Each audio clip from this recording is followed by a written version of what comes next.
It's a long weekend for some of us, so what's the weather got in store? Let's get the late night forecast on BBC One from Rob McElwee. I wouldn't like to say the worst is over, but as we approach a bank holiday for most of us, so the weather actually improves rather than gets worse. But for the immediate future, you need to look to the spacing of the isobars and their direction to have a guess what the rest of the day might hold. I'm thinking of Sunday, but it takes us into Monday as well. This high is our ultimate goal, but until we get there, we have to go through blustery showers on tightening gradient, in other words, strengthening winds, particularly down the North Sea coast. Now, overnight tonight, there's enough of a breeze and enough cloud to stop it getting too cold. Take them away, we'd be talking about very low single figures. As it is, I think most rural areas will be 6s or 7s, just above that in city centres and town centres. Now, Sunday starts with limited sunshine. It's there in the Midlands and Southern England, but disappears.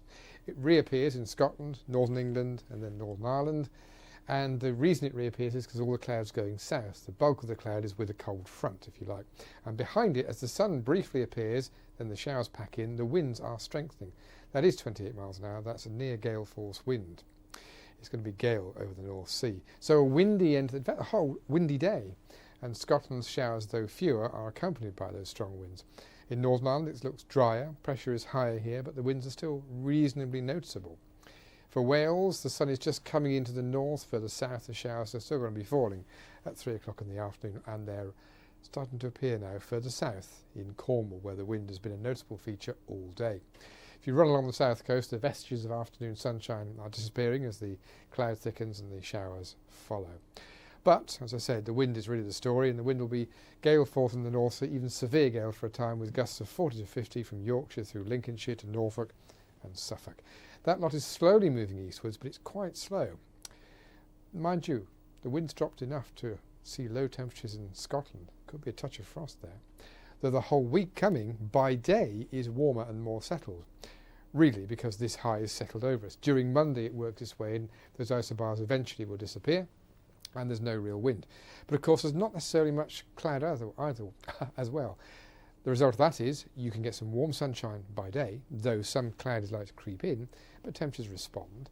But by night, you get some pretty low temperatures. We might even start talking about brief frosts this coming week. But by day, the compensation is obvious for Edinburgh, Glasgow, Newcastle and Belfast, 17 or 18 and blue sky.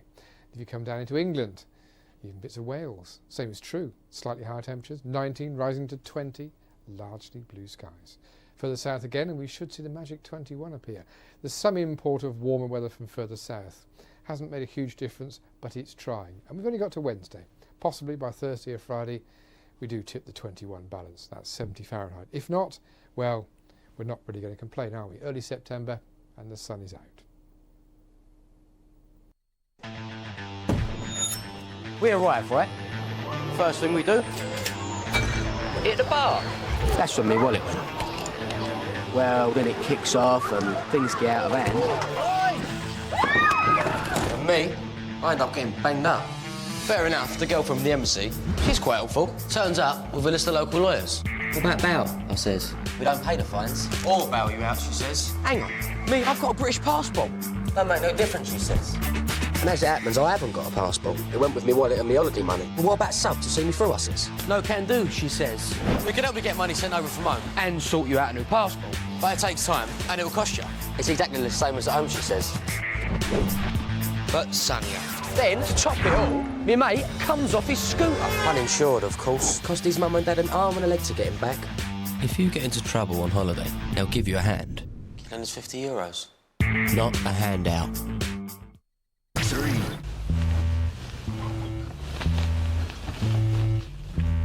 We're missing cash in the attic. Oh, he's in that posh ham left. No, you finished it last night. Did I? Yeah, you were really drunk. Oh. I'm trying to see if it's actually shatterproof. Of course it's actually shatterproof. I've had it since I was 4. Put it down! Him and Her. Coming soon on BBC Three. You push a little button and you get hot chocolate. Push a little button and you get some tea. The world's gone mad just pushing little buttons, but what about you and me? You push a little button and you make a motor car. Now Now you can pay or update your TV licence and plenty more besides just by pushing a few buttons. Visit tvlicensing.co.uk. It's easier online. That's about it for tonight on BBC One, as we now join BBC News.